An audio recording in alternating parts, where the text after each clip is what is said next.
Okay, so we're going to put the gear selecting mechanism back in the inner casing. So the first thing we've got is the actual sort of gearing itself, and that's got a small spindle on it, and that goes in that small bush there. I like this because I don't know if you can see, it says this side outwards. Now we like things that say that because it gives us an awful lot of clue as to how to put them back together. Then what we need to do is we've got to actually time the gears, so the gearbox, to make sure that when we change the gears, that when there's enough travel up and down when we actually move the gear lever. If the selector shaft is in the wrong place, then it'll run out of travel, either going up or going down. Normally it means you can't select fourth gear normally. So I'm just going to move the camera. I have to just give me a minute. I'll just move the camera and show you. Right, so on the selector shaft there is a punch mark, which I've highlighted it with a bit of Tipp-Ex. Okay, and we've got it about in line with the spindle. And then on the actual mechanism itself, on this sort of gear rack, we've got another punch mark, which again I've highlighted with Tipp-Ex. And so when we put these, that goes on there. This is all in one piece. So so then hopefully, come on, go on. There you go. Oh no. Okay, I'll have to put the camera back down, but basically you can see that these two marks line up. Okay, there we go. I greased that spindle before it went in, and I've greased the gears. As you can see, we've now there's a bit of grease in the way, but there has to be grease. Because I know it all looks a bit of a mess because I have to keep greasing it to put it together. It's not like oil where we could put the gearbox together and then pour oil in, because I need to get grease on things now. Right, okay, so that's timed so that when it's all together, there should be enough travel on this rack to change all the gears and select all the gears. Okay, then we've got the actual pawl, and this pawl locates with the teeth on here, and it's that when they're engaged, the actual pawl moves the rack round. So let me get this right. We'll get it right.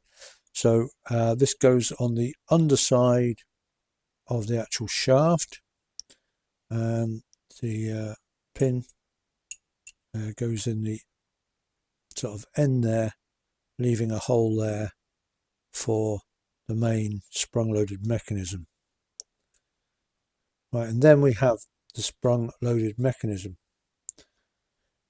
Well, this is actually a new mechanism, and this is the old one, because when I showed this to Seb, he immediately said, right, okay, this one is on the way out, because there are two hairline cracks.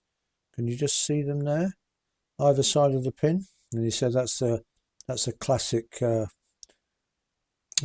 place for them to crack, and it means that they haven't got that long to live. I think this is made of Mazak, which you may be familiar with, but it's not that strong. And so, yeah, he checked straight away for these cracks, and sure enough, they're there. So he's got a replacement. This one, luckily, you might not be able to see it, but there are no cracks. Hurrah!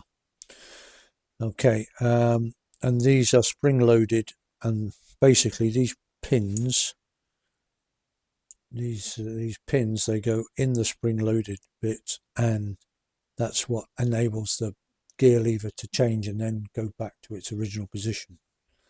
So I'm then going to put well, I'll leave that off for a minute. I'm going to put the change mechanism, sprung mechanism on the top, and this pin here is going to go, it's going to be held between those two springs there. So I might just need to push the springs apart. No, well, no, it's going, but what it's doing is pushing the springs out the top. Yeah, the plates. Just look at. So I'm just going to try and hold those springs in. Ooh, not doing a very good job. Don't want them to ping out. Don't ping out, please. There we go. Phew. Right, so that's in position on that pin, and then there's another hole for the second pin, and that pin is in the outer gearbox casing. It's that one there. So when we put the outer gearbox casing on, this pin here will be going in there, but obviously it's not going in there for now.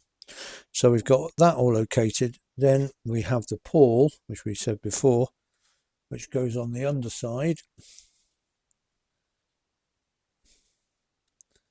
And there we've got the open bit on that pin, and then on circle on there.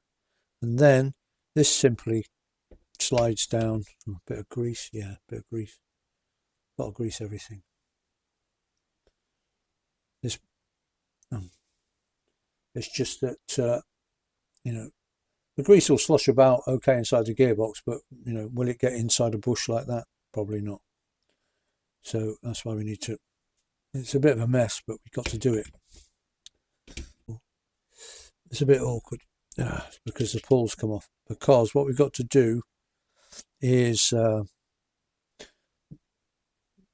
there's this plate here, and we've got to try and get this shaft in that plate, and as well, and trying to stop the pawl from falling out at the same time.